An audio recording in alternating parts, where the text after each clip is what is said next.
Nang sumunod na mga oras ay wala namang unusual na nangyari hanggang sa kumain sila ng hapunan. Panay ang harutan lang na mag-aama habang si Britney ay inibalang kanyang sarili sa loob ng studio na kagaya ng plano kanina. Yun ang bungakala ng mag-asawa dahil nang antukin ng mga bata, nagaya na silang mahiga ng kama. Kagaya ng inaasahan, iginit ng dalawa na sa loob matulog si Kenji.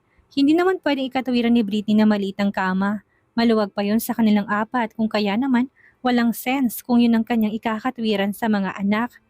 Kayo na lang muna ng daddy, may tatapusin pa ako sa studio. Pagkasabi noon ni Britney, tinalikuran na niyang mag-aama. Hindi niya sila nilingon, batid ni Kenji umiiwas ng ang asawa na magkasama-sama sila sa isang silid, ngunit hindi niya yun sa natinig. Naisip niya na babawi na lang siya sa paglabas nilang dalawa. Napagtagumpayan ni Britney na magpanggap sa loob ng kanyang studio hanggang sa 2 araw na lang ay tapos na ang bakasyon doon ng dating asawa. Pagsapit ng Sabado ay nagkayayaan silang magtungo ng mall upang ipasyal ang mga bata. Dahil huli na yon ay alam na niyang aalis na si Kenji. Pinagbigyan ni Britney ang mga anak, nagpasya silang gumala sa unang pagkakataong buo ang pamilya. Kaya naman hindi mapigilan ng ngiti ng mga bata habang bihis na bihis at papalabas pa lang sila ng townhouse ay napakanta na si Noah at Andrea. Ako na magdadrive. Wala kang license dito. Walang imik na tumango si Kenji umikot na sa passenger seat ng sasakyan. Hindi niya matandaan kung kailan siyang huling pinag-drive ni Britney noong mag-asawa pa sila. Sanay ito dahil sa uri ng kanyang trabaho noon. Kung kaya naman walang kakaba-kaba sa puso niya na merong mangyayari sa kanila. Maayos na rin ang pwesto ng 2 bata sa likod ng sasakyan na tinulungan pa ni naman ng Elsa at Tina. Hindi ni isinama na mag-anak ang mga maid. Hindi rin naman kami magtatagal, saka 2 naman kami. Si Britney nang totoo, bukod sa gusto niyang ipa-experience sa mga anak ay bilang ina gusto niya ring maranasang lumabas ng sila lang buong mag-anak na matagal na niya nang pinangarap. Agad namang naintindihan niya ni Manang Elsa at Tina na hindi na nangulit. I am so excited, Mommy. Daddy? Bulalas ni Noah na salit-salita ng tingin kina Britney at Kenji na nagkakatinginan. Me too, Kuya Noah. I'm so excited. Gaya ni Andrea na tuwang-tuwa na rin sa magiging gala nilang mag-anak. Palihim na napapangiti si Britney na sinimulan ng buhayin ng makina ng kanilang dadaling sasakyan. Talaga, excited na kayo? Here we go, kiddo. Tugon ni Britney na pinandar ng sasakyan paalis ng garahe nila. Hindi na maalis ni Kenji ang tingin kay Britney na kulang na lang ay mabali ang kanyang leeg kakalingon. Sa kanyang pagtitig sa dating asawa ay napagtanto niya kung gaano nakatatag ng babaeng dati ginawa lang niyang paiyakin at saktan. Sobrang laki ng ipinagbago nito. Sa tingin niya kung babalik sila sa nakaraan at ganito ng asawa, never niyang nakontrol ito. Gusto niyang balikan ang nakaraan nila. Gustong-gusto niyang dugtungan iyon kasamang 2 bata at syempre si Britney. Dahil mas matured na siya ngayon kumpara noon. Pero hindi niya naman alam kung anong approach ang gagawin niya kay Britney nang hindi nito isipin na muling gagawin ng mga ginawa na dati. Matutunaw na ako. Ngayon mo lang ba ako nakitang magmaneho? Malakas na tumikim si Kenji at nilis na ang tingin. Ibinaling na niya sa labas ng bintana ng sasakyan. Daddy, do you still love mommy? Sinawang nilakasan ng boses upang marinig ng dating mag-asawa. Mahinang natawa si Britney. Pilit na huwag magpa-distract sa katanungan ng anak. Alam niya kung anong ginagawa nito. Hinuhuli niya siya. Alam naman itong hindi na sila pwede, pero bilang bata ay hindi niya iyon maintindihan. Sinubukan siyang saway ni Britney. Hindi niya ang pwedeng ganun. Kinausap na niya ito about sa biro-biro pero nakalimutan. Noah, I'm not talking to you. Mami, si Daddy tinatanong ko kaya dapat si Daddy ang sasagot ng tanong ko. Walang humor na natawa si Britney. Pakaramdam niya inanuyo ang lalamunan niya sa pang-alaska ng mga anak. Ilang segundo siyang lumingon sa banda ni Kenji na nakahawak na sa kanyang baba habang ang tingin ay nasa unahan. May multo ng ngiti ang labi na para bang pinag-isipang mabuti ang sagot niya sa tanong ng kanilang anak. Ano bang mahirap sagutin sa tanong ni Noah? Oo, hindi lang naman ah. Bakit parang hirap na hirap siya? Upang ibsan ang tensyong nasa loob ng kanilang sasakyan at tumahimik si Noah, binuksan ni Britney ang stereo ng sasakyan kung nasa ng mga favorite nilang kantang nasa isang playlist. Sweet Tagalog OPM songs ang mga yon. Mommy, kinakausap ko naman si Daddy. Reklamo naman ni Noah. Nilakasan pa ni Britney ang tugtog para asarin ito. Narinig niya mahinang natawa si Kenji sa hindi mapamansin ng kanilang anak na nagtatantrums. Sinabayan pa ni Britney ang kanta na mas ikinalapad ng ngisi ni Kenji. Parang ragasan ng tubig na bumabalik ang pagkagusto niya sa dating asawa. Dahil ang kantang iyon ay team song nilang dalawa sa simula ng kwento nila noon.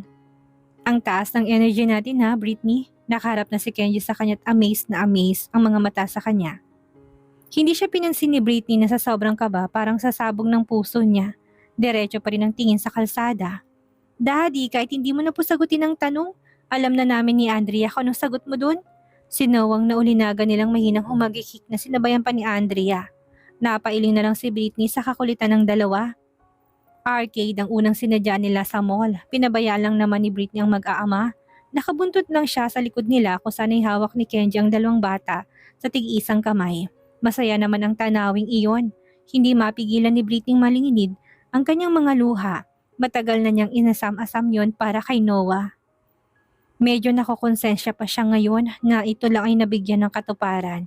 Ilang beses nang kumuha sila ng stolen shots. Mami, bilis! Bilisan mo! Doon tayo! Si Noah na mapansin ang mabagal niyang hakbang at pinapanood sila. Ginagawa rin naman nila iyon dati kasama si Maki at ang mga anak nito, ngunit ibang ligaya ng kanyang anak na si Kenji ang kanilang kasama. Parang nalalabas niya kung anong tunay na nararamdaman niya, kumpara noon na may iba silang kaagaw sa atensyon ni Maki. Nagpahila na lang si Britney sa kanila habang malapad pa rin ang mga ngiti niya. Maraming salamat, Britney. Buka ng bibig ni Kenji nang magawi ang mga mata ni Britney sa banda ng lalaki. Mabagal silang sabay na naglalakad na dalawa patungo ng fast food chain kung saan gustong kumain ng mga anak. Halatang napagod na sila sa arcade. Karga na ni Kenji ang lupaypay na si Noah. Samantalang si Andrea hindi na sa kanya kagaya ng Noah ay ubos na rin ang pang-uumapaw na energy kanina. You're welcome, Kenji. Sagot ni Britney kabagda iniwas ng tingin sa dating asawa. Linggo ng umaga ay maagang nagsimba ang kanilang pamilya.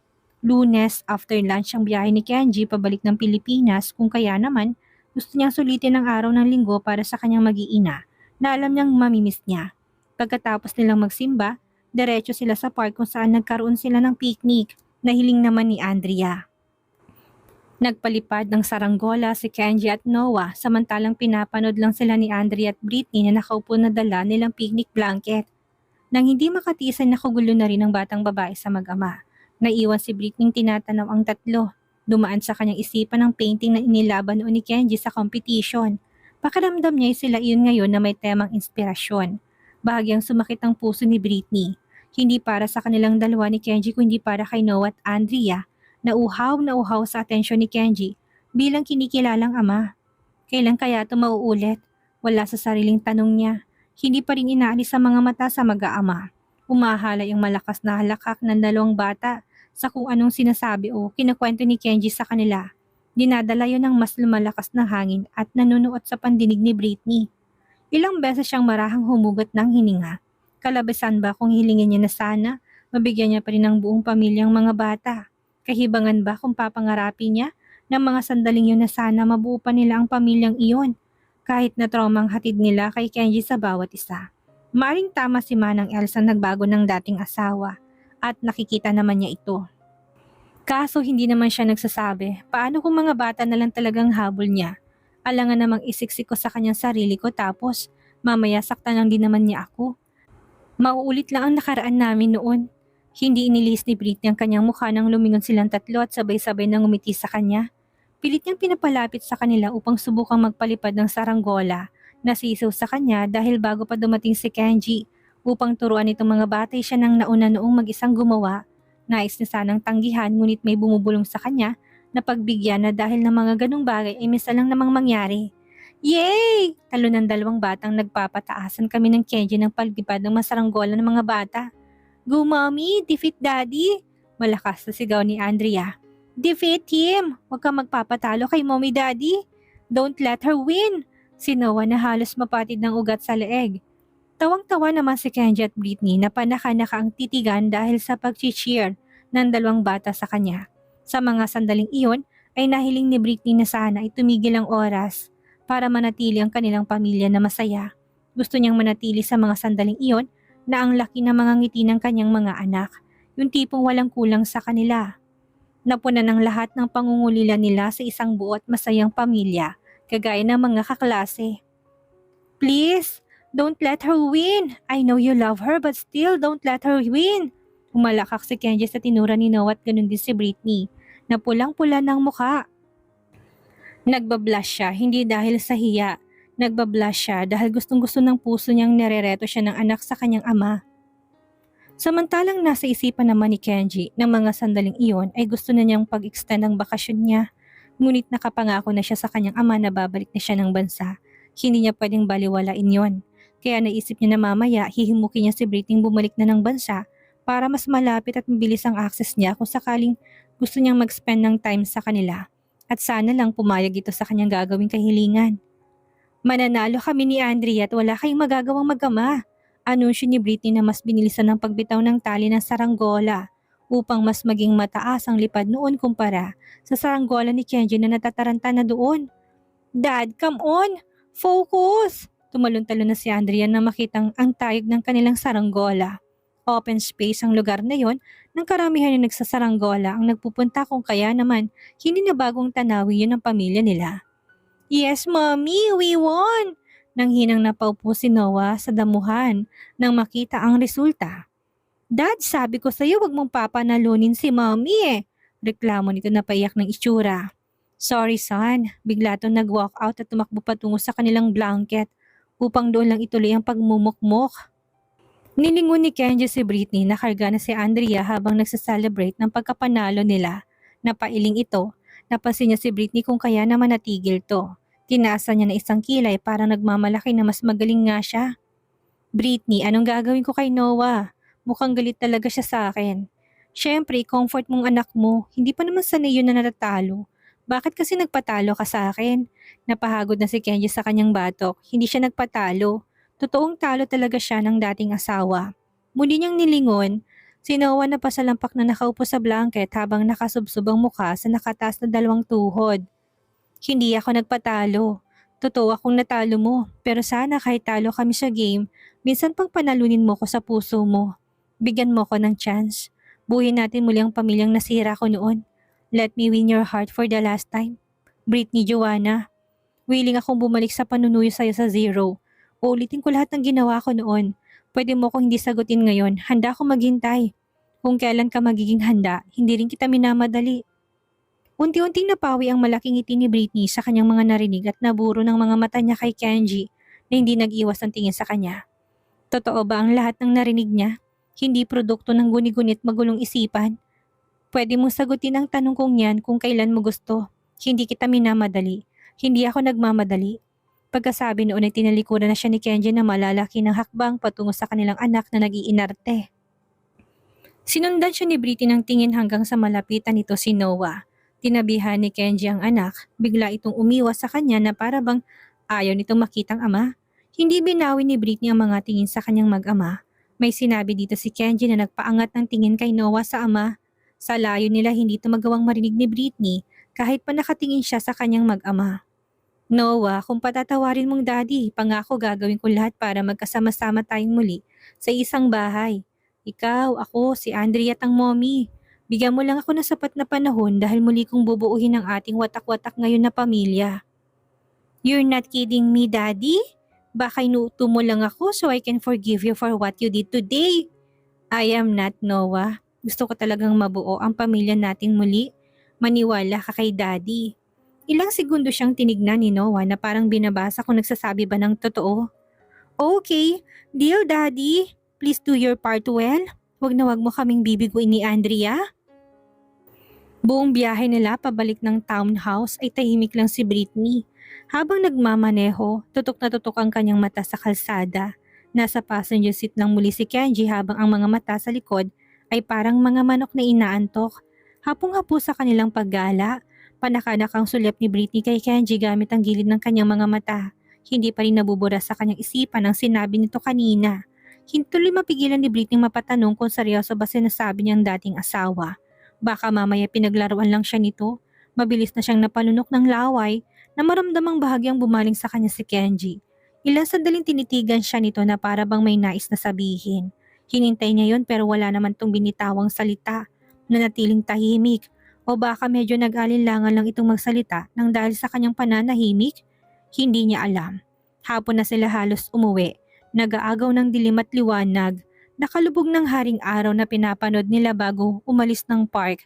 Sinunit nilang mag-anak kung huling gala dahil kinabukasan ng araw na yon ibabalik na ng Pilipinas si Kenji. Bagay na medyo nagpapalungkot kay Britney sa ilang araw nitong pananatiling kasama nilang mag-iina na kahit iniiwasan niyang nasanay na siya na palaging nandyan na naman ang dating asawa. Ewan ba niya, dapat hindi siya ganito. Mommy, I'm so sleepy. Yakap ni Noah sa kanyang bewang kabababa nila na sasakyan habang mapupungay ang mga mata. Hinaplos ni Britney ang ulo nito. Bago niya pa mabuhat ang anak ay nagawa na yun ni Kenji. Nasinandal ng ulo nito sa kanyang isang balikat. Ako na magdadala sa kanya sa silid. Daddy, me too. Taas ni Andrea ng dalawa niyang kamay. Walang choice si Kenji kung hindi ang buhatin din si Andrea. Nadipin na panglungkot ni Britney nang makitang ginawa ni Kenji. Sure siya na kapag umalis to bukas, iiyak ang mga bata pag uwi nila dahil mamimiss nilang pag-aaruga ni Kenji sa kanila. Hindi na nila ito maabutan pa ng hapon dahil babiyahin na to. Iniiwas ni Britney mga mata kay Kenji na tumagal ng ilang segundo. Ngumiti naman si Kenji sa kanya kung kaya naman maging si Britney nakaramdam ng lungkot. Please open the door for us, Britney. Walang pag-atubiling sinunod niyang hiling nito. Pagkapasok ay kagad silang sinalubong ng mga maid. Akmang kukunin ng mga bata kay Kenji ngunit hindi sila pinagbigyan ng lalaki. Nadama na rin ang lungkot na nakita niya sa mga mata ng dating asawa.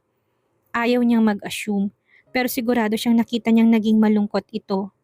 Ako nang bahala sa kanila, dadalhin ko sila sa silid. Sige po Mr. Barrowell. Nauna na umakyat si Tina upang pagbuksan sila ng pinto. Umasa ng konti si Kenji sa susunod na si Britney sa kanila sa itaas ngunit naibaba na lang niya sa kamang dalawang bata na nakatulog ang katawan niya. Walang Britney na nagpakita. Malalim siyang huminga upang ilabas ang lungkot sa katawan habang pinagmamasdan ng mga anak niyang tulog na. Hindi na nila nakapagpalit ng damit at kaagad nang nakatulog. Nilagyan niya sila ng kumot. Matapos noon ay dumako na siya sa kanyang maletang hindi rin ipinalabas ni Britney ng silid. Kumuha siya ng damit dito at nagbihis na. I hate this feeling. Ayoko pang umuwi bukas pero kailangan na. Bulong-bulong niya dahil pakaramdam niya ay maiiyak na siya. Kung pwede ko lang silang isama pa uwi ng bansa gagawin ko. Kaso hindi naman pwede. Habang nasa silid si Kenji, ay nanatili naman si Britney sa ibaba. Pasunod na sana siya. Nakailang baitang na siya sa hagdan pero bumaba siyang muli. Baka kasi hindi niya mapigilan ang sarili at mayakap niyang dating asawa. Lumala pa kasi ang lungkot niya. Idagdag pa na hindi pa rin mawala sa kanyang isipan ang tungkol sa sinabi nito kanina. Para tuloy ayaw niyang sumama ditong lumabas at magbar. Ngunit nakapagsabi na siyang oo at nakakahiya naman kung sakaling aatras pa siya. Ano man ang mangyari sa paglabas nila, sana ma-enjoy nilang company ng bawat isa. Sumakit pang kanyang puso. Pakiramdam niya napakabuting tao na talaga ni Kenji. Sinusulit ang bawat oras sa kanila. Naisip niya tuloy na parang iniisip pa rin ito na pag may pag-asa pa sila. May pag-asa pa naman talaga kung muli siyang susugal. Kung susundin niyang gusto ng puso niya. Kung muli niyang pagbibigyan ng kanyang sariling maging totoo. Ang isiping nag-spend si Kenji buong araw ngayon na makasama sila. Bato lang ang puso hindi nito maantig. Tapos ngayon gusto naman itong mas-spend ng time sa kanyang napaka-rare. Ganitong-ganito kasi ang lalaki na magkasintahan pa lang sila. Ang daming sakripisyo. Palagi siyang inuuna. Tuwing babalik to ng bansa noon dahil nasa Paris sila ni Althea. Buong araw at buong gabing ibinibigay sa kanya para lang iparamdam na sobrang halaga niya. At hate niya ng ginagawa nito dahil paunti-unti na siyang lumalambot at alam niya sa kanyang sarili na kaunting effort na lang ni Kenji pagbibigyan na niyang hiling ng dating asawa na huling pagkakataon pa. Malalim siyang huminga, hindi siya naguguluhan kung hindi mas nalulungkot pa siya dahil parang bumibilis ng oras. Manang Elsa, kayo na po ni Tinang bahala kay Noah at Andrea.